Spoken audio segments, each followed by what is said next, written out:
صباح الفل عليكم لو كنتم بالنهار ومساء الفل عليكم لو كنتم بالليل. كلنا جربنا شرب القهوة وعملنا منها مشروبات ووصفات وطرق كتير. لكن هل جربتوا زيت القهوة قبل كده؟ تعالوا نجرب. الزيت اللي في ايدي ده زيت قهوة من براند مصري جديد اسمه زي ناتشورال.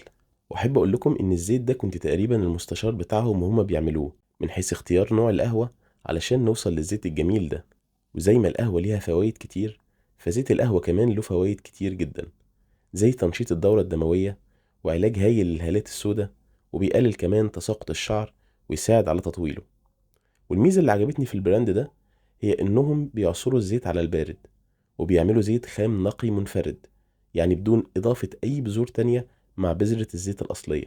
وكمان بيقدموا بروشور مع كل نوع زيت بالفوائد وطرق الاستخدام والتحذيرات. وعندهم كمان زيوت مشهورة زي زيت الجرجير وزيت اللوز الحلو وزيت الخردل، وكمان عندهم زيت جوز هند جميل جدا. وطبعا ما تنسوش تقول لهم انكم جايين من عند كافي الفا علشان تاخدوا خصم كويس جدا. وبكده نبقى عرفنا ان القهوة ليها فوائد كتير سواء شربناها او استخدمنا الزيت بتاعها. ويا رب اكون فدتكم في الفيديو ده زي ما القهوة كده بتفيدنا. مع السلامة.